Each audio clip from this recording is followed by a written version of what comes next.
Before we start, we need to warn you about what you're going to hear. This is only for learning and fun.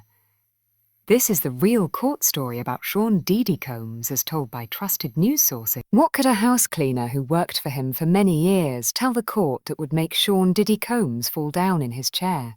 What shocking proof did Margarita Flores, his main house cleaner for 12 years, find while just doing her job?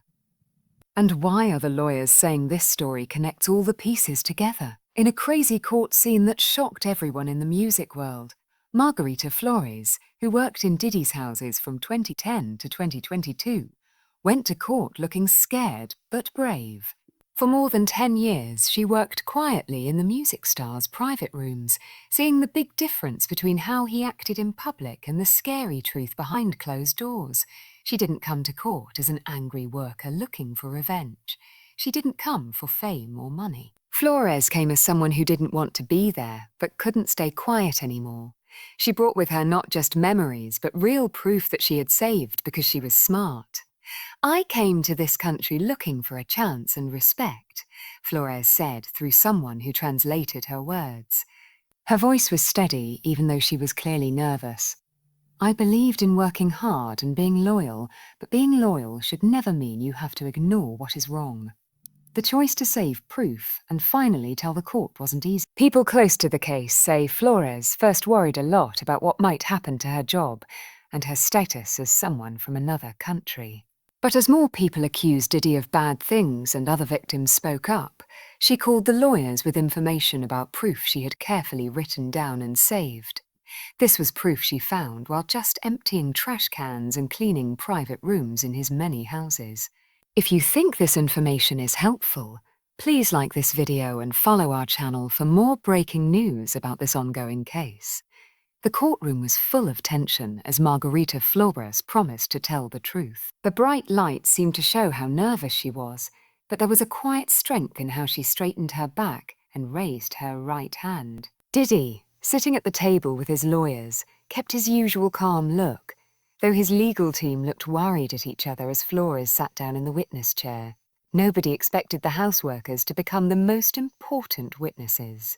The room was tense, everyone looking at the witness stand until Flores took out a small old notebook from her purse. People in the room gasped, even the judge stopped.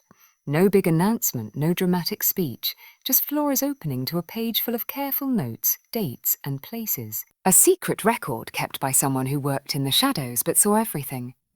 Until that moment, Flores had been just one of many workers who kept up Diddy's fancy lifestyle. But something had changed. Maybe it was watching other victims come forward. Maybe it was the growing weight of knowing such things. Maybe it was realizing that the proof she had saved could back up the stories of those who had already told their stories. Whatever it was, Flores was done keeping what she had found to herself. She wasn't going to court as a celebrity. She wasn't there for attention. She was there as someone who had seen worrying behavior while doing the invisible work that kept up Diddy's perfect image. And when she started to talk, the courtroom wasn't ready for the careful, detailed story of what she had found while just doing her job. Because what Flores told about the things she found in trash cans, hidden spots, and behind locked doors wasn't just shocking. It was real proof that directly connected to claims made by earlier witnesses. Proof that might have been gone forever if not for her choice to write it down and save it. It started like any other day of the trial. The room buzzed with quiet conversation. The news people hunched in their special rows, and lawyers whispered plans as they waited for what was simply listed as household staff witness on the schedule. But when the court officer announced Margarita Flores, the room changed. You could hear a pin drop. Some people thought she was a small witness. Others wondered why house staff would matter. But the way Flores walked carefully to the stand, her face both scared and determined, told everyone this wasn't going to be normal testimony. The judge raised an eyebrow and Diddy, who had been acting confident throughout the trial, suddenly sat up straighter. His eyes got narrow as he realized who she was. Flores promised to tell the truth through a court translator. No eye contact with the defense table. She didn't even look in Diddy's direction. "I understand how serious it is to testify today," Flores began in Spanish, her words translated for the court. I worked in Mr. Combs' homes for 12 years. I cleaned his spaces, prepared his rooms, and took out his trash. I saw things I tried to forget. The judge let her continue, and from that moment on, the whole trial changed, because what Flores was about to say wasn't guessing. It wasn't rumours. It was a first-hand story backed by real proof she had secretly saved. When asked to explain her job, Flores described her position with surprising detail. I was the head housekeeper. I managed a team of 8 to 12 workers depending on which house Mr. Combs was using. I was responsible for the main bedroom, his private office, and what he called the relaxation rooms. Other workers were not allowed in these areas. Only me and one other housekeeper who left in 2016. The prosecutor asked carefully, "Miss Flores, can you tell us what made you decide to come forward now after leaving your job in 2022? Flores looked directly at the jury. I saw the news. I heard the women talking about what happened to them, and I knew I had proof that showed they were telling the truth. Things I found, things I kept because something told me they might be important someday." Diddy's legal team quickly said this wasn't allowed, arguing that any items taken from their client's home was stealing and invading privacy. But the judge, after thinking about both sides, ruled that thrown-away items had no expectation of privacy, and proof of crimes was allowed no matter how it was found. "I brought my notebook," she said, holding up the worn journal. "Every day I wrote down what I found and where. I took pictures sometimes, and some things, important things, I kept. I've worked in many homes over 20 years, she said. I know the difference between private things that should be ignored and things that show someone is being hurt. These were not normal things to find." She turned slightly toward the prosecutor. "These were proof of what we heard happened at the freak-off parties." Flores told the courtroom that it started like many worrying discoveries, with something she first dismissed. It came through normal cleaning. The way she explained it, it was supposed to be just emptying trash and cleaning rooms, standard housework. I'd been trusted with the most private areas because I was professional and quiet, so I didn't immediately question what I found. But the moment Flores began finding unusual items regularly, she knew something was wrong. The private suite had hidden areas. The trash would have torn clothes with bloodstains.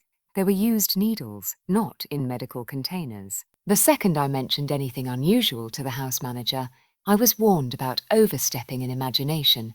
That should have been the first red flag. They said it was for privacy reasons. You know, to not talk about anything I saw in the private rooms. But it felt like something else, like they didn't want proof leaving the house. She was responsible for the most private areas of the houses. The work environment became more and more controlled. There were specific rules for handling trash from certain rooms after events. It felt like someone was always watching how carefully cleaning was done. Flores said that after about 2 years working in the house, she began noticing disturbing patterns. It happened most often after what staff called special parties. I would find women's ID cards in the trash driver's licenses, sometimes passports. Once I found 3 ID cut into pieces. When I showed my supervisor, thinking someone had lost important papers, he grabbed them from me and said, "This is why we empty these trash cans right away. You don't ask questions." The courtroom stayed quiet as Flores opened her notebook. I started keeping records, dates, what I found, which rooms. At first I thought maybe these were just lost items, but it became a pattern, especially after parties. She read directly from an entry dated July 18, 2017. Master suite bathroom trash contained prescription bottle labels removed, 3 broken phones with SIM cards removed, ripped underwear with what appears to be blood, and a torn hotel notepad with what looked like a cry for help that said, "Please call with a partial phone number." Flores stopped, visibly pulling herself together. I started keeping some items, not everything that would be noticed, but things that seemed important. Things that might help someone someday. She continued reading entries that documented increasingly disturbing discoveries. Hotel room key cards with names written on them. Torn notes with partial messages begging for help. A broken watch with writing suggesting it was a family treasure. And small bags of what appeared to be drugs labelled with different women's names. The most important revelation came when Flores described a discovery from 2019. After a weekend party, I found a phone that had been tried to be destroyed. The screen was broken, but when I charged it, it still worked. There were multiple videos on it showing women who appeared unconscious or very impaired being touched by several men. Mr. Combs was visible in these videos directing others. I copied these videos onto a USB drive I bought. Flores said she followed strict rules when cleaning certain areas after events, thinking it was standard high-profile client privacy. Instead, what she discovered revealed something far more worrying. There were detailed lists of women's names with notes beside them. Some described as compliant, some as flight risks. There were others marked as NDA problem or needs reminder. And in the main office spaces, there were often shredded documents that, when I occasionally put fragments together, appeared to be non-disclosure agreements with extreme money penalties. She paused, keeping her calm with visible effort. I didn't know what to do with what I was finding, and that was frightening in itself. Flores continued, her voice steady but tense. After one particularly disturbing discovery in December 2018, I received a warning, not directly about the items, but the head of security told me, "Margarita, the key to staying long in this household is selective blindness. Those who see too much don't stay long." She thought it was just a general reminder until a handwritten note appeared in her staff locker. It was unmarked. Inside was a copy of her family's immigration information and her children's school details. I almost quit that day, but I had 3 children to support. There was a message with a document saying, "Loyal staff are family, disloyal staff are problems that disappear." I understood the threat. Flores testified that the implied threat made her realize the risk involved in what she was witnessing. I became more careful about my documentation. I kept my notebook at my sister's apartment. I was selective about what proof I saved. In her final year of working there, she noticed increasing precautions around proof disposal. They installed special shredders that turned paper to pulp with water. Phones were taken apart completely, but they still missed things sometimes, especially when Mr. Combs was impaired or when parties ended chaotically, she said. That's when the psychological pressure got worse. I'd get random room inspections in my staff quarters. I kept a perfect workspace, then suddenly security started checking my bags when leaving. Personal items would be moved in my locker. Rumors went around that I was stealing, that I was unreliable, that I was invading privacy. I knew what it was. It was intimidation. They didn't know what I had already documented, but they suspected I had seen too much. And so for years, Flores said nothing publicly. She did her job, kept her professionalism, focused on supporting her family. But every time I found another ID card, another destroyed phone, another note begging for help, I added it to my documentation. I couldn't help these women directly, but I believed someday this proof might matter. She looked around the courtroom. He didn't just host parties. He created situations where vulnerable people could be exploited, and then all proof was systematically destroyed. And that, Flores said, was what finally brought her to contact authorities. Flores paused, glanced at the jury, and leaned closer to the translator. It wasn't just the unusual items. Those were just physical proof of what was happening, she said. From that moment on, everything she did in the house felt like participating in covering up potential crimes. She explained that instructions would come through the household management system, explicit rules for proof removal. When I seemed hesitant about disposing of certain items, things would shift in my employment. I'd raise concerns about destroyed personal property on Monday, and by Friday my hours would be reduced or my duties would be reassigned to less private areas, she said. This didn't happen once or twice. It became a recognizable pattern. He didn't have to make direct threats. The system did it for him. The security team, the household management, the employment structure. He knew how to ensure silence. He knew how to make problems disappear and how to make people fear losing everything if they spoke up. Flores's voice dropped to a quieter, more intense tone. I kept these records for nearly 8 years. I convinced myself it wasn't my place to intervene. But then the first victims came forward publicly, and I recognized scenarios that matched exactly what I had documented. She said the first time she heard Cassie Ventura describe being impaired and filmed without consent, She recognized the pattern immediately. Then I saw the news reports about the ongoing investigation. The FBI had established a hotline. They said if you have information or evidence, no matter how small, it could help establish patterns of behavior. She described feeling a profound moral obligation. I didn't know if my proof would be taken seriously, but once I reviewed my notebooks and the items I had saved, I realized they backed up specific allegations from multiple victims. Flores said she spent several days in prayer and consultation with her sister before contacting authorities. The documented evidence, the preserved items, the pattern of behavior, it was all there, systematically recorded over years. This wasn't speculation. These were physical items that connected directly to what victims were describing. She said the breaking point wasn't fear, it was responsibility. I realized that if I didn't come forward with this evidence, I would be participating in the continued silencing of victims. My job was to clean homes, not to help hide potential crimes. She told the court she contacted the FBI through their dedicated hotline. I told them, I have physical evidence collected over years of employment in Mr. Combs' homes. Whatever you need, I will provide it truthfully. She looked at the jury. I wasn't just a housekeeper who saw unusual things. I was someone who had systematically documented evidence that directly supports what these women have been saying.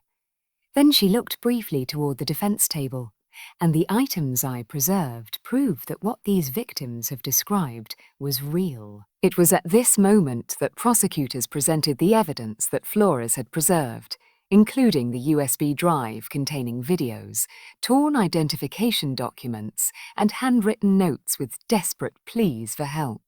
As the first video began playing on the courtroom monitors, visible only to the judge, jury, and attorneys, Diddy physically collapsed in his chair. His composure finally broken as he slumped forward. Court officers rushed to his side as the judge called for a brief recess. When court resumed after the recess, Diddy had regained his composure but appeared visibly shaken. For her final statement, the judge allowed Flores to address the context of her testimony. I did not come forward for attention or money, she began. You built a system that relied on people like me. People who clean your spaces, remove your trash, and witness your behavior, remaining silent out of fear. You called it privacy, you called it discretion, you called it loyalty. But what I observed was evidence being systematically destroyed. The defense team huddled in urgent consultation. Diddy sat rigid in his chair, his typical confidence replaced by a tightly controlled tension. I witnessed the aftermath of what these women have described. I found their discarded identification, their destroyed phones, their desperate notes. I saw the physical evidence of their presence and distress. You created a system where vulnerable people could be exploited and all traces removed by morning. Then Flores referenced her years of service. I was invisible in your homes. That's why you spoke freely, acted openly, and disposed of evidence carelessly. You never considered that someone cleaning your spaces might recognize the difference between privacy and covering up harm. Flores addressed the jury directly. If you think this is just about a housekeeper finding strange items, you're missing what this evidence represents. These are the physical connections to the testimony you've already heard. These are the items that were supposed to be destroyed, but weren't. Then she returned her attention to the court as a whole. The videos, the identification documents, the phones, these weren't meant to survive. They were supposed to disappear, just like the women who have come forward were supposed to remain silent. She concluded her testimony and sat calmly as the prosecution continued presenting the evidence she had preserved. And Diddy, he remained unnaturally still, his famous charisma completely absent. Because the physical evidence presented through Flores's testimony provided what prosecutors had been building toward, tangible proof that connected victims' accounts across years of alleged behavior. When Flores completed her testimony, she didn't look triumphant. She looked relieved, as though a heavy burden had finally been set down. The courtroom remained tense, processing the implications of her evidence. Even the judge appeared visibly affected by the connections between previous testimony and the physical evidence now presented. Some of the jurors were openly emotional, and the defense team was frantically conferring, their strategy clearly derailed by evidence they never anticipated facing. Flores didn't engage with the press when she exited. She didn't make statements, didn't acknowledge cameras. She walked out of the courthouse flanked by victim advocates who had arranged protection for her, aware that her testimony had forever changed her life. When asked later by reporters if she feared retaliation, she reportedly responded through a spokesperson, "Truth is more important than fear." Some burdens are too heavy to carry in silence. But outside the courtroom, the impact was only beginning to register. Entertainment executives held emergency meetings. Public relations teams drafted crisis statements. Industry figures with connections to Diddy issued statements expressing shock and dismay at the evidence presented. Behind closed doors, legal experts analysed the significance of the physical evidence. Victim advocates reported a surge in calls to support hotlines. And while many attempted to distance themselves from the case, social media was already connecting the physical evidence to years of rumours and allegations. Previous testimony was being re-evaluated in light of the physical evidence that now supported it. Victims whose accounts had been questioned now had corroboration through items Flores had preserved. And most significantly, the methodical destruction of evidence itself, documented by Flores, was being recognized as consciousness of guilt. The public wasn't just shocked by the revelations. They were processing the realization that someone as seemingly invisible as a housekeeper had become the key witness who provided the physical evidence that prosecutors needed. That a woman who had cleaned rooms and removed trash for years had recognized the significance of what she was seeing and had the foresight to document and preserve it. The case against Diddy had transformed from allegations to documented evidence. And as this trial continues to develop, we'll bring you the most accurate updates available. If you found this report informative, please like and subscribe to our channel. Because sometimes the most powerful evidence comes from those who work in the shadows, seeing everything while remaining unseen themselves.